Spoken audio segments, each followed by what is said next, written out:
اور کسی اور کا مجھ سے متفق ہونا ضروری نہیں، میں اس وقت صرف شیعوں کے لیے پڑھ رہا ہوں۔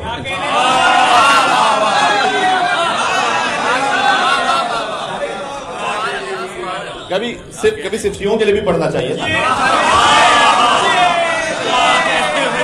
یہ پڑھنے سے بہت سے فائدے ہوتے ہیں۔ ایک فائدہ یہ اپنے اور غیر کا فوراً پتہ چل جاتا ہے۔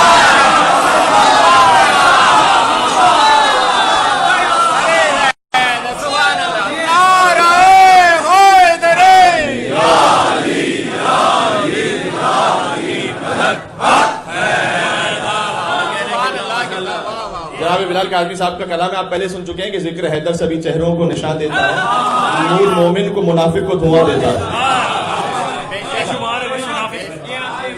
تو آج جو گفتگو ہو رہی ہے وہ خاص انداز سے ہو رہی ہے، لیکن خاص انداز سے ہو رہی ہے، جوش خطابت میں نہیں کہہ رہا، یہ احادیث کی روشنی میں کہہ رہا ہوں۔ لیکن بات یہ ہے کہ ان احادیث پر یقین آپ رکھتے ہیں، جو کہ امام صادق نے فرمائی ہے۔ غیر سے مجھے کوئی شکوہ نہیں کہ یقین رکھے نہ رکھے، لیکن اگر اپنا یقین نہ رکھے تو مجھے ضرور شکوہ ہو جائے گا۔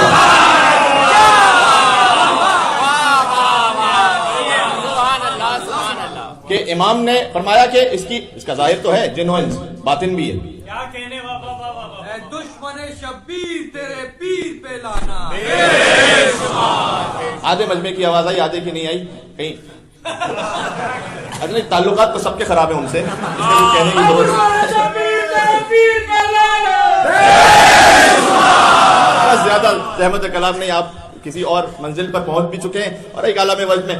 اچھا، یہی ساتھ میں اللہ نے کیا کہا تھا، مرج البحرین یلتقیان، اس پہ میں گفتگو کر چکا ہوں 2-3 مرتبہ الگ الگ انداز سے، کہ دو سمندر ہیں جو مل رہے ہیں، دو برابر کے سمندر مل رہے ہیں، مرج البحرین یلتقیان بینہما برزخ لا یبغیان، ان کے درمیان ایک برزخ ایسی ہے کہ دونوں ایک دوسرے سے بغاوت نہیں کرتے۔ یہ لا یبغیان کا یہی ترجمہ ہے، جب دو برابر کے ہوں تو بغاوت کا امکان ہوتا ہے۔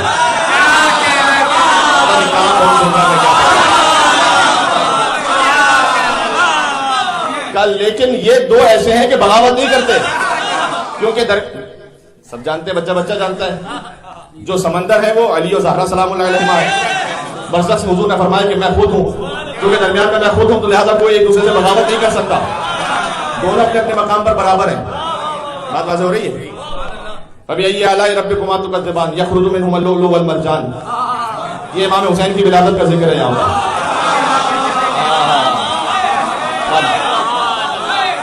کہ یہاں ان دو سمندروں سے لؤلؤ اور مرجان خارج ہو رہے ہیں۔ لؤلؤ ہے سبز موتی، مرجان ہے سرخ موتی۔ قرآن میں اشاروں میں بات کی ہے، کیا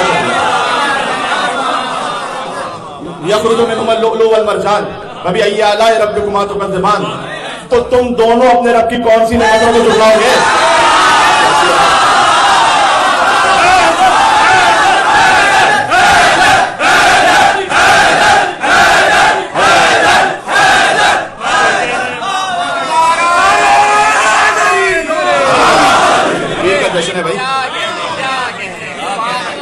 تو تم اپنے رب کی، تم دونوں اپنے رب کی۔ اب جب بھی سورہ رحمان پڑھیں،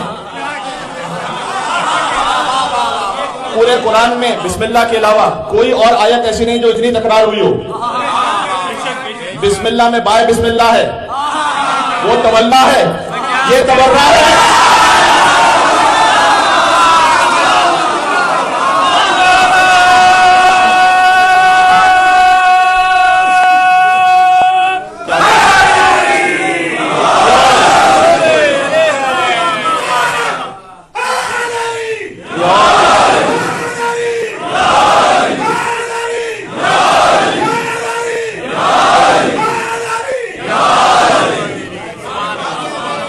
ویسے اب نہیں، یہ بات یہاں ادھوری ہے، ابھی اور پہنچا رہا ہوں بات کو، اگر آپ ساتھ ہیں تو۔ ویسے خطابت میں یا تصنیف میں نقص ہے ایک جملہ اگر بار بار آتا رہے۔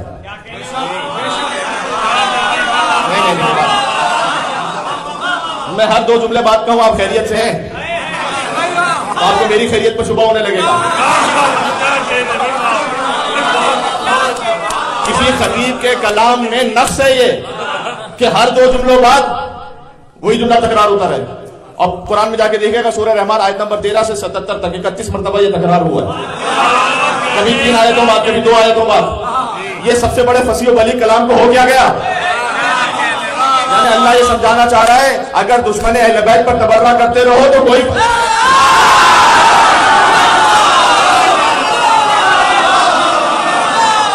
کتنی مرتبہ میں تو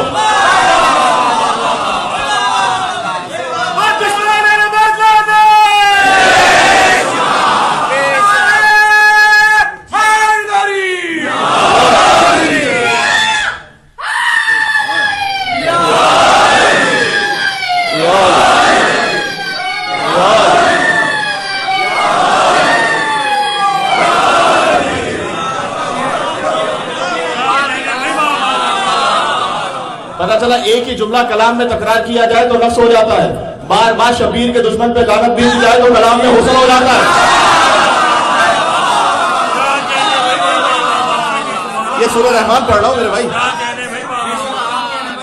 31 مرتبہ تکرار ہوا، اور کافی کی حدیث جا کے دیکھیے گا کہ جب آپ یہ پڑھیں کبھی ای اعلی ربکما تکذبان تو مستحب ایک جملہ کہنا، قاری کے لیے مستحب ہے، قرآن کا حصہ نہیں لیکن قاری کے لیے مستحب ہے کہ بار بار کہے لا بشیء من آلائک رب اکذب۔ ہاں عجیب ہے۔ اب یہ اگر پس منظر سمجھ میں آ گیا نا، فبی ای اعلی ربکما تکذبان، تو تم دونوں اپنے رب کی کون سی نعمتوں کو جھٹلاؤ گے؟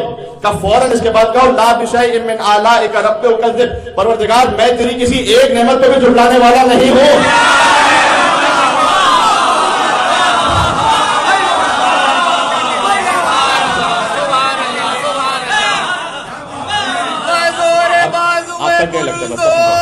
حسینی سلام